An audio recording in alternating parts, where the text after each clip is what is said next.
Catholic Culture. I am here to introduce to you your third topic for this week of small groups. This week's topic is going to be about freedom.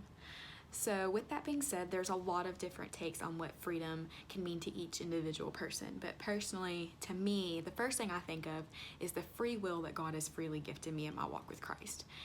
And for those of you who don't know, free will is basically you deciding if you want to live for God or go against Him. And if you want to devote your life to Him or keep doing things your own way, you'll be fine without Him, kind of thing. Because we are God's children, He gives us so many things in our lives that can help us grow closer to Him and have a better relationship with Him. And free will is definitely one of those things. I mean, think about it. If every single person on this earth was born devoted to living for God, then there would be no reward in that for God, because He wants to see you freely choose Him, not be obligated to. The most common known biblical story is about none other than Adam and Eve, and that's a prime example of how us as humans have in the past used our free will, and we still continue to today.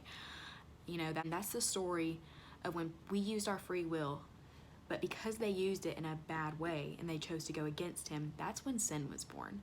So that gives us a really good example of different ways and results of how choosing to use our free will to go for Him or against Him can affect us in our daily lives. When I think of freedom, I also think of the times in my life when I have been able to, in a way, free myself from past mistakes, sins that I just want to forget about.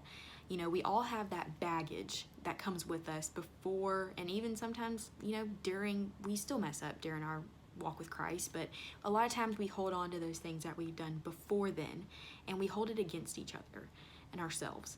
So in a way, I think of freedom as another way of like freeing myself. You know, God can forgive you all He wants, but until you forgive yourself and give yourself that freedom to free yourself from your past, you know, you're gonna keep holding on to all that baggage, and it's going to affect your relationship with God.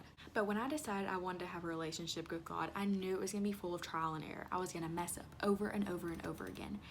And God gives us that gift of reconciliation. That means how many times we mess up, how many times we use our freedom that He gave us to mess up. He's always going to forgive us, and we're always going to have that beautiful way of being reconciled through Him. You know, in our walk with Christ, we're always going to struggle between choosing what we want to do and choosing what God wants us to do, and which one means more to us at that stage in our lives. Of course, as Christians, we fall short all the time, but God doesn't take away our free will when we let Him down. He always gives us the opportunity to choose Him even after we disappoint Him, and that is what's so beautiful about it. Even Psalm 78:37 through 38 says, "Their hearts were not loyal to Him. They were not faithful to His covenant. Yet He was merciful. He forgave their iniquities and did not destroy them. Time after time He restrained His anger and did not stir up His full wrath."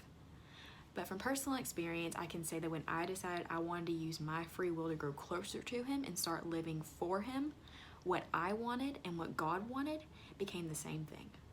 So here's a few questions to help get y'all's conversation started. How are you currently using your free will? What does freedom look like to you? What is something that you want to free yourself from? How can you utilize tools you have available to grow closer to God? Do you think that what you are focused on and what God is focused on are the same things at this stage in your life? Why or why not? And how can you help others find their freedom? Have fun discussing, everyone. I love you.